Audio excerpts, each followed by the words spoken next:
everyone, welcome back to my YouTube channel. ഇന്നത്തെ വീഡിയോയിൽ മലയാളം സെന്റൻസുകൾ ഇംഗ്ലീഷിലേക്ക് ട്രാൻസ്ലേറ്റ് ചെയ്യുന്ന പുതിയൊരു വീഡിയോ ആണ്. അപ്പോൾ വീഡിയോ ആദ്യമായിട്ട് കാണുന്നവർക്ക് വേണ്ടിയിട്ടാണ് പറയുന്നത്. ഏതൊരു മലയാള വാചകവും കണ്ടു കഴിഞ്ഞാൽ എളുപ്പത്തിൽ ഇംഗ്ലീഷിലേക്ക് ട്രാൻസ്ലേറ്റ് ചെയ്യാനുള്ള ഒരു ട്രിക്കാണ് ഞാൻ ഈ വീഡിയോസിലൊക്കെ നിങ്ങൾക്ക് പറഞ്ഞു തന്നേക്കുന്നത്. അപ്പോൾ ഇതേ ടോപ്പിക്കിലെ 11th വീഡിയോ ആണിത്. ഇതിനു മുൻപ് ഞാൻ 10 വീഡിയോസ് ചെയ്തിട്ടുണ്ട്. ആരെങ്കിലും കണ്ടിട്ടില്ലെങ്കിൽ ഞാൻ അതിൻ്റെ ലിങ്ക് ഡിസ്ക്രിപ്ഷൻ ബോക്സിൽ അതുപോലെ തന്നെ കമൻറ്റ് സെക്ഷനിലും പിൻ ചെയ്ത് വെക്കുന്നുണ്ട്. അപ്പോൾ വീഡിയോ എന്നും ഫോളോ ചെയ്യുന്നവർക്കറിയാം നമ്മൾ ഓരോ ദിവസവും ഓരോ ടെൻസസ് ആയിട്ടാണ് പഠിച്ചുകൊണ്ടിരിക്കുന്നത്. അപ്പോൾ നിങ്ങളെല്ലാവരും കറക്റ്റായിട്ട് ആൻസേഴ്സ് മെൻഷൻ ചെയ്യുന്നുണ്ട്, എനിക്ക് വളരെയധികം സന്തോഷം. അപ്പോൾ നമുക്ക് ഇപ്പോൾ ഈ സെൻറ്റൻസുകൾ ഫോം ചെയ്യാനും അതിൻ്റെ ഒപ്പം തന്നെ എവിടെയൊക്കെയാണ് ഏത് വേർഡ്സ് ഒക്കെയാണ് യൂസ് ചെയ്യേണ്ടത് എന്നൊക്കെ നമ്മൾ പഠിച്ചു വന്നുകൊണ്ടിരിക്കുകയാണ്. നിങ്ങളൊക്കെ ഇപ്പോൾ എക്സ്പേർട്ടായി തുടങ്ങിയെന്ന് ഞാൻ വിചാരിക്കുന്നു സെൻറ്റൻസ് സ്ട്രക്ചർ അനുസരിച്ച് ട്രാൻസ്ലേറ്റ് ചെയ്യാൻ. അപ്പോൾ നമുക്ക് എന്തെങ്കിലും തെറ്റ് വരുന്നുണ്ടെങ്കിൽ തന്നെ അത് ചെറിയ ചെറിയ വാക്കുകളുടെ ഓരോ വ്യത്യാസങ്ങളായിരിക്കും വരുന്നത്. അപ്പം ഞാൻ അതിൻ്റെ ഒക്കെ ക്ലാസ്സസ് നിങ്ങൾക്ക് പ്രൊവൈഡ് ചെയ്യുന്നതായിരിക്കും. പ്രപ്പോസിഷൻസ്, ആർട്ടിക്കിൾ ഒക്കെ മനസ്സിലാക്കി കഴിഞ്ഞാൽ നിങ്ങൾക്ക് എറർ ഫ്രീ സെൻറ്റൻസുകൾ ഫോം ചെയ്യാൻ പറ്റുമെന്ന് എനിക്ക് ഉറപ്പുണ്ട്. അതിൻ്റെ ഒപ്പം തന്നെ ഒരു സെൻറ്റൻസ് പറഞ്ഞു കഴിഞ്ഞാൽ നമുക്ക് അതിൽ നിന്ന് എങ്ങനെ ഒരു ക്വസ്റ്റ്യൻ ഫോം ചെയ്യാം എന്നൊക്കെ ഉള്ള ക്ലാസ് ഞാൻ നിങ്ങൾക്ക് വരും ദിവസങ്ങളിൽ ചെയ്യുന്നതായിരിക്കും. അപ്പം നമ്മൾ സെൻറ്റൻസുകൾ ഫോം ചെയ്യാനും പഠിക്കും. അതിൻ്റെ ഒപ്പം തന്നെ എങ്ങനെ നമുക്കൊരു ക്വസ്റ്റ്യൻ ചോദിക്കാം, ഓരോ സെൻറ്റൻസ് അനുസരിച്ച് നമുക്ക് എങ്ങനെ ചോദ്യങ്ങൾ ചോദിക്കാം എന്നൊക്കെ നമ്മൾ പഠിക്കുന്നതായിരിക്കും. അപ്പം നിങ്ങൾ കറക്റ്റായിട്ട് വീഡിയോ ഫോളോ ചെയ്യുക. അപ്പോൾ നമ്മൾ ഇതുവരെ പ്രസന്റ് ടെൻസിൽ വരുന്ന എല്ലാ ടെൻസുകളും അതുപോലെ തന്നെ പാസ്റ്റ് ടെൻസിൽ വരുന്ന എല്ലാ ടെൻസുകളും പഠിച്ചു കഴിഞ്ഞു. ഇന്ന് നമ്മൾ ഫ്യൂച്ചർ ടെൻസിലേക്ക് കടക്കാൻ പോവാണ്. അപ്പോൾ ഫ്യൂച്ചർ ടെൻസിൽ വരുന്ന ആദ്യത്തെ ടെൻസായ സിമ്പിൾ ഫ്യൂച്ചർ ടെൻസ് ആണ് നമ്മൾ പഠിക്കാൻ പോകുന്നത്. അപ്പൊ ഈ പേര് സൂചിപ്പിക്കുന്നത് പോലെ തന്നെ വളരെ സിമ്പിൾ ആയിട്ടുള്ള ഒരു ടെൻസ് ആണ് ഈ സിമ്പിൾ ഫ്യൂച്ചർ ടെൻസ്. അപ്പൊ ആദ്യം തന്നെ ഞാനൊരു സെന്റൻസ് പറയാം, അതനുസരിച്ച് നമുക്കൊന്ന് ട്രാൻസ്ലേറ്റ് ചെയ്ത് നോക്കാം. ഇപ്പൊ നമുക്ക് പറയണമെന്ന് വിചാരിക്കേ, ടോണിയും റോണിയും വൈകുന്നേരം ജിമ്മിൽ പോകും. ഇതെങ്ങനെ നമ്മൾ ഇംഗ്ലീഷിൽ പറയും? അപ്പൊ ഇവിടെ ആരാണ് ജിമ്മിൽ പോകുന്നത്? ടോണിയും റോണിയുമാണ്. അപ്പൊ നമ്മൾ എന്ത് എഴുതാം? ഹൂ എന്നുള്ള സ്ഥാനത്ത് നമുക്ക് ടോണി ആൻഡ് റോണി എന്ന് എഴുതാം. ഇനി പോകും എന്ന് പറയുമ്പോൾ നമ്മൾ എന്ത് എഴുതേണ്ടത്? വിൽ ഗോ എന്നാണ് എഴുതേണ്ടത്. അപ്പോൾ ഇത് ഭാവിയിൽ നടക്കാൻ പോകുന്ന കാര്യമാണ്, ഫ്യൂച്ചറിൽ നടക്കാൻ പോകുന്നതാണ്. അതുകൊണ്ട് തന്നെ നമ്മൾ അവിടെ വിൽ ഗോ എന്ന് എഴുതി. അപ്പൊ Tony and Ronnie will go. ഇനി നമുക്ക് വാട്ട് എന്നോ for whom about whom whose ഒന്നും എഴുതാനില്ല, ഹൗ ഇല്ല, വൈ ഇല്ല, ഒന്നുമില്ല. നമുക്ക് ഇനി എന്താ എഴുതാനുള്ളത്? വേർ എന്നാണ് എഴുതാനുള്ളത്. എവിടേക്കാണ് അവർ പോവുക? ജിമ്മിൽ എന്നാണ് പറഞ്ഞത്. നമ്മൾ എങ്ങനെ പറയും? ടു ദ ജിം എന്ന് പറയും. അപ്പൊ ഇവിടെ എന്താ പറഞ്ഞത്? Tony and Ronnie will go. എങ്ങോട്ടാണ്? ജിമ്മിലേക്ക് എന്ന് പറയാനാണ് നമ്മൾ അവിടെ ടു ദ ജിം എന്ന് പറയാം. ഇനി വെൻ എന്നുള്ളിടത്ത് നമുക്ക് എന്താ എഴുതാനുള്ളത്? എപ്പോഴാണ് അവർ പോവുക? വൈകുന്നേരം എന്നാണ് പറഞ്ഞത്. എങ്ങനെ പറയും? ഇൻ ദി ഈവനിങ് എന്ന് പറയും. എന്താ ഈ sentence? Tony and Ronnie will go to the gym in the evening എന്ന് വരും. അപ്പൊ ഈ ഒരു സെന്റൻസിൽ നിന്ന് നമുക്ക് എന്താ മനസ്സിലായത്? ഭാവിയിൽ നടക്കാൻ പോകുന്ന ഒരു ആക്ഷനോ അല്ലെങ്കിൽ ഒരു ഇവന്റിനെ കുറിച്ച് സൂചിപ്പിക്കാൻ നമ്മൾ ഈ ഒരു ടെൻസ് യൂസ് ചെയ്യും. അപ്പൊ ഭാവിയിൽ നടക്കാൻ പോകുന്ന കാര്യങ്ങൾ പറയാൻ വേണ്ടി മാത്രമല്ല, അതിൻ്റെ ഒപ്പം ഒരു കാര്യം കൂടി ശ്രദ്ധിക്കണം. എന്താണെന്ന് അറിയോ? ഭാവിയിൽ നടക്കാൻ പോകുന്ന കാര്യം നടക്കും എന്നൊരു ഉറപ്പും നമുക്ക് ഉണ്ടാവണം. എന്നാൽ മാത്രമാണ് നമ്മൾ ഈ ഒരു ടെൻസ് യൂസ് ചെയ്യാം. മനസ്സിലായോ? അപ്പൊ ടോണിയും റോണിയും വൈകുന്നേരം ജിമ്മിൽ പോകും എന്ന് പറഞ്ഞാൽ ആ കാര്യം നടക്കുമെന്ന് നമുക്ക് ഉറപ്പുണ്ടാവണം. അപ്പൊ നമുക്ക് പറയാം Tony and Ronnie will go to the gym in the evening എന്ന് പറയാം. അപ്പൊ ഈ ഒരു ടെൻസില് നമ്മള് സബ്ജക്റ്റ് എന്നുള്ളിടത്ത്, അതായത് ഹൂ എന്നുള്ളിടത്ത് നമ്മൾ എന്ത് എഴുതിയത്? ഹി, ഷീ, വി, ദേ, അതൊക്കെ പ്രോനൗൺസ് ആണ്. ഇപ്പൊ പ്രോനൗൺസ് ആണ് നമ്മൾ ആഡ് ചെയ്തത്. അത് കഴിഞ്ഞ് നമ്മൾ ഇതുവരെയുള്ള സെന്റൻസുകളിലൊക്കെ എന്തായിരുന്നു? നമ്മുടെ സ്ട്രക്ചർ അനുസരിച്ച് നമ്മൾ എന്ത് എഴുതിയത്? ടെൻസ് പ്ലസ് വേർബ് എന്നാണ് എഴുതിയിട്ടുണ്ടായിരുന്നത്. ഇവിടെ ഈ വിൽ എന്ന് പറയുന്നത് ഒരു മോഡൽ വേർബാണ്. മനസ്സിലായോ? അപ്പൊ വില്ലിന്റെ കൂടെ തന്നെ ഒരു വേർഡും കൂടി ഉണ്ട്, ഷാലും കൂടി ഉണ്ട്. വിൽ, ഷാൽ ഒക്കെ മോഡൽ വേർബ്സ് ആണ്. മനസ്സിലായോ? അപ്പൊ അത് ആ വേർബ്സ് പ്ലസ് എന്താണ്? വേർബാണ് ഇവിടെ നമ്മൾ എഴുതുന്നത്. അപ്പൊ അതൊന്ന് മനസ്സിലാക്കാം കേട്ടോ. അപ്പോൾ ഇവിടെ ഒരു കാര്യം ശ്രദ്ധിക്കാം. അപ്പൊ ഈ ഒരു ടെൻസിൽ സാധാരണ പണ്ടത്തെ ഇംഗ്ലീഷ് ഗ്രാമർ റൂൾ അനുസരിച്ച് നമ്മൾ ഒന്നില്ലെങ്കിൽ വിൽ അല്ലെങ്കിൽ ഷാൽ ആണ് യൂസ് ചെയ്യാറുള്ളത്.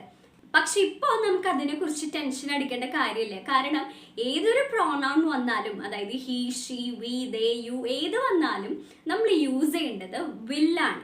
ഓക്കെ, പണ്ടത്തെ ഇംഗ്ലീഷ് ഗ്രാമർ റൂൾ അനുസരിച്ചിട്ടാണ് നമ്മൾ ഷാൽ യൂസ് ചെയ്യുക. അപ്പൊ നമ്മൾ പണ്ടത്തെ ഗ്രാമർ റൂൾ അനുസരിച്ച് എപ്പോഴാണ് ഷാൽ യൂസ് ചെയ്യുക എന്നറിയോ? പ്രോനൗൺ ഐ ആൻഡ് വിയുടെ കൂടെയാണ് നമ്മൾ ഷാൽ യൂസ് ചെയ്യുക. അപ്പൊ ഇവിടെ ഒരു കാര്യം ശ്രദ്ധിക്കുക, ഐ ഷാൽ അല്ലെങ്കിൽ വി ഷാൽ എന്ന അർത്ഥം വരുന്നത് ഞങ്ങൾ ചെയ്യും അല്ലെങ്കിൽ ചെയ്യാം എന്നാണ് അർത്ഥം വരുന്നത്. എന്നാൽ നമുക്ക് ആ ഒരു കാര്യം ഉറപ്പിച്ച് പറയണം എന്ന് വിചാരിക്കേ, ഐ വിൽ ഡു ദാറ്റ്, ഞാനത് ചെയ്യും, ഉറപ്പിച്ച് പറയണമെങ്കിൽ നമ്മൾ എന്ത് യൂസ് ചെയ്യും? ഐയുടെ കൂടെയും വിയുടെ കൂടെയും നമ്മൾ യൂസ് ചെയ്യുക വില്ലാണ്. അപ്പൊ ഷാൽ എന്ന് പറഞ്ഞാൽ ചെയ്യും അല്ലെങ്കിൽ ചെയ്യാം എന്നാണ് അർത്ഥം വരുന്നത്. വിൽ വെച്ച് പറഞ്ഞാൽ അത് ഉറപ്പായും ചെയ്യും എന്നാണ് അർത്ഥം വരുന്നത്. എന്നാൽ ബാക്കിയുള്ള പ്രൊനൗൺസ് ഇല്ലേ, ഷീ, ഹി, യു, ദേ ഒക്കെ യൂസ് ചെയ്യുമ്പോൾ നമുക്കൊരു കാര്യം ഉറപ്പിച്ച് പറയണമെങ്കിൽ നേരത്തെ പറഞ്ഞ ഐയുടെയും വിയുടെയും നേരെ ഓപ്പോസിറ്റ് ആണ് ഇവിടുത്തെ റൂൾ. എങ്ങനെയാണെന്നറിയോ? നമുക്ക് ഉറപ്പിച്ച് പറയണമെങ്കിൽ നമ്മൾ യൂസ് ചെയ്യുക ഷാലാണ്. മനസ്സിലായോ? നമുക്ക് വില്ലും യൂസ് ചെയ്യാം, പക്ഷെ ഉറപ്പിച്ചൊരു കാര്യം പറയണമെങ്കിൽ ഷാലാണ് ഇവിടെ നമ്മൾ യൂസ് ചെയ്യുക. അതായത് ഷീ ഷാൽ ഡാൻസ് എന്ന് പറഞ്ഞാൽ അവൾ നൃത്തം ചെയ്യും, അങ്ങനെ ഉറപ്പിച്ചാണ് പറയുന്നത്. മനസ്സിലായോ? അപ്പൊ ഇതായിരുന്നു പണ്ടത്തെ ഗ്രാമർ റൂൾ. പക്ഷെ ഇത് നമ്മളിപ്പോ നോക്കേണ്ട കാര്യമില്ല. നമുക്ക് ഏതൊരു പ്രോനൗൺ വന്നാലും നമുക്ക് വില്ല് യൂസ് ചെയ്യാം ഇപ്പോഴത്തെ റൂൾ വെച്ച്. നിങ്ങൾക്ക് അറിയാൻ വേണ്ടി ഞാനൊന്ന് പറഞ്ഞു തന്നേ ഉള്ളൂ.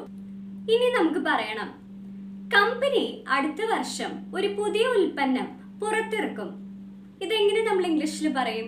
അപ്പൊ ഇവിടെ ആരാണ് പുറത്തിറക്കുന്നത്? അതായത് പുതിയൊരു ഉൽപ്പന്നം പുറത്തിറക്കുന്നത് ആരാണ്? കമ്പനിയാണ്. അപ്പൊ നമ്മൾ എങ്ങനെ ഇംഗ്ലീഷിൽ പറയും? ഹു എന്നുള്ള സ്ഥാനത്ത് നമുക്ക് എഴുതാം ദ കമ്പനി എന്ന് എഴുതാം. ഇനി പുറത്തിറക്കും എന്ന് പറയുമ്പോൾ നമുക്ക് എങ്ങനെയാണ് ഇംഗ്ലീഷിൽ എഴുതാൻ പറ്റുക? അതായത് അവതരിപ്പിക്കും എന്നൊക്കെ അർത്ഥം വരുന്നുണ്ട്. എങ്ങനെ നമ്മൾ പറയും? വിൽ ലോഞ്ച് എന്ന് പറയും. അപ്പൊ ദ കമ്പനി വിൽ ലോഞ്ച്. ഇനി വാട്ട് എന്നുള്ളടത്ത് നമുക്ക് എന്താ ആൻസർ ചെയ്യാൻ പറ്റുക?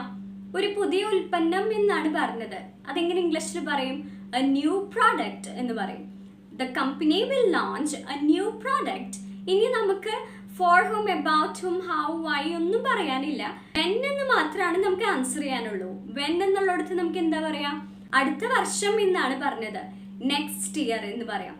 ഇനി നമുക്ക് പറയണം, പ്രോഗ്രാമിന് ആവശ്യമുള്ള എല്ലാ സാമഗ്രികളും ഞാൻ ക്രമീകരിക്കും. ഇതെങ്ങനെ നമ്മൾ ഇംഗ്ലീഷിൽ പറയും? അപ്പൊ ഇവിടെ ആരാണ് എല്ലാ സാമഗ്രികളും ക്രമീകരിക്കുന്നത്? ഞാനാണ്. അപ്പൊ നമുക്ക് ഹു എന്നുള്ള സ്ഥാനത്ത് ഐ എഴുതാം.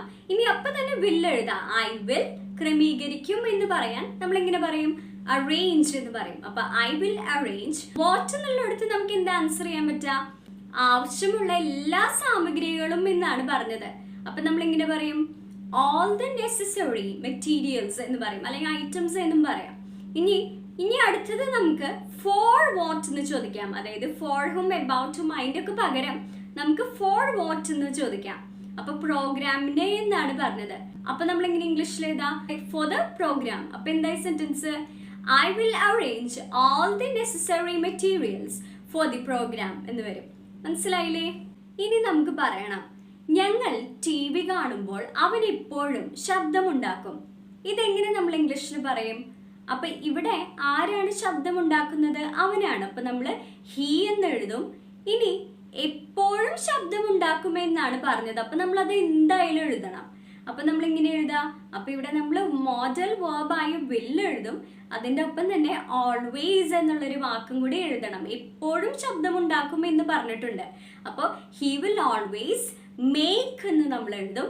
ഇനി വാട്ട് എന്നുള്ളിടത്ത് എന്താണ്? ശബ്ദമാണ്. അപ്പൊ നമ്മൾ he will always make a noise എന്ന് എഴുതും. അപ്പൊ ഇവിടെ മേക്ക് എ നോയ്സ് എന്ന് എഴുതിയത് എന്തുകൊണ്ടാന്ന് വെച്ച് കഴിഞ്ഞാൽ അതൊരു ട്രബിള് പോലെയാണ് ഇവിടെ പറയുന്നത്. അതായത് അവരെ ശല്യം ചെയ്യുന്നത് പോലെയാണ് ഇവിടെ നമ്മൾ പറഞ്ഞത് ആ ഒരു സെന്റൻസിൽ. അതുകൊണ്ടാണ് മേക്ക് എ നോയ്സ് എന്ന് പറഞ്ഞത്. He will always make a noise. ഇനി നമുക്ക് for whom, about whom, whose, അതുപോലെ തന്നെ ഹൗ, വൈ ഒന്നും എഴുതാനില്ല. വെൻ എന്നാണ് എഴുതാനുള്ളത്. എപ്പോഴാണ് അവൻ ശബ്ദമുണ്ടാക്കാറുള്ളത്? ഞങ്ങൾ TV കാണുമ്പോൾ എന്നാണ് പറഞ്ഞത്. അതെങ്ങനെ നമ്മൾ ഇംഗ്ലീഷിൽ പറയും? When we are watching television എന്ന് പറയാം. മനസ്സിലായോ? അപ്പൊ എന്തായി നമ്മുടെ സെന്റൻസ്?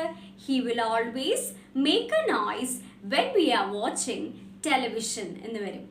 ഇനി നമുക്ക് പറയണം, ഞാൻ ബസ് സ്റ്റാൻഡിൽ പോകുമ്പോൾ പത്രം വായിക്കും. ഇതെങ്ങനെ നമ്മൾ ഇംഗ്ലീഷിൽ പറയും? അപ്പൊ ഹു എന്നുള്ള സ്ഥാനത്ത് നമുക്ക് ഞാൻ എന്ന് എഴുതാം. അപ്പൊ നമ്മൾ എങ്ങനെ എഴുതും? ഐ എന്ന് എഴുതി. ഇനി പത്രം വായിക്കും എന്നാണ് പറഞ്ഞത്. അപ്പൊ വായിക്കും എന്നെങ്കിലും നമ്മൾ ഇംഗ്ലീഷിൽ പറയാം വിൽ റീഡ് എന്ന് പറയാം. അപ്പൊ എന്തായി നമ്മുടെ സെന്റൻസ്? ഐ വിൽ റീഡ് എന്ന് പറയാം. ഇനി വാട്ട് എന്നുള്ളിടത്ത് നമുക്ക് എന്താ ആൻസർ ചെയ്യാൻ പറ്റുക? എന്താണ് വായിക്കുന്നത്? പത്രമാണ്. അപ്പൊ I will read the newspaper എന്ന് പറയും. ഇനി നമുക്ക് for whom, about whom, how, why ഒന്നും എഴുതാനില്ല. വെൻ എന്നാണ് എഴുതാനുള്ളത്. എപ്പോഴാണ് പത്രം വായിക്കാറുള്ളത്? ബസ് സ്റ്റാൻഡിൽ പോകുമ്പോൾ എന്നാണ് പറഞ്ഞത്. അപ്പൊ നമ്മൾ ഇങ്ങനെ ഇംഗ്ലീഷിൽ പറയാം വെൻ. അപ്പൊ ഇവിടെ ആരാണ് ബസ് സ്റ്റാൻഡിൽ പോകുന്നത്? ഞാനാണ്. അപ്പൊ നമുക്ക് വീണ്ടും സ്ട്രക്ചർ അനുസരിച്ച് വേണമെങ്കിൽ എഴുതാം വെൻ ഐ. ഇനി നമുക്ക് എന്ത് എഴുതാൻ പറ്റാ? ഗോ എഴുതാം. വെൻ ഐ ഗോ എവിടേക്കാണ്? വേറെ എന്നുള്ളിടത്ത് നമുക്ക് പറയാം ടു ദി ബസ് സ്റ്റാൻഡ് എന്ന് പറയുന്നതിൽ നല്ലത് ബസ് സ്റ്റേഷൻ എന്ന് പറയുന്നതാണ്. അപ്പൊ എന്തായി നമ്മുടെ sentence? I will read the newspaper when I go to the bus station എന്നോ. അപ്പോ ഇന്നത്തെ ക്ലാസ് നിങ്ങൾക്ക് മനസ്സിലായോ എന്ന് അറിയാൻ വേണ്ടി ഞാനൊരു ചോദ്യം ചോദിക്കുന്നുണ്ട്. എൻ്റെ അമ്മ രുചികരമായ ഭക്ഷണം ഉണ്ടാക്കും, അല്ലെങ്കിൽ എൻ്റെ അമ്മ രുചികരമായ ഭക്ഷണം പാകം ചെയ്യും. എങ്ങനെ നമ്മൾ പറയും? കമന്റ് ബോക്സിൽ മെൻഷൻ ചെയ്യൂ കേട്ടോ. അപ്പൊ ഇന്നത്തെ വീഡിയോ നിങ്ങൾക്ക് എല്ലാവർക്കും ഇഷ്ടപ്പെട്ടു എന്ന് വിചാരിക്കുന്നു. നമുക്ക് അടുത്തൊരു ടെൻസ് ആയിട്ട് അടുത്ത ദിവസം കാണാം. Thank you for watching.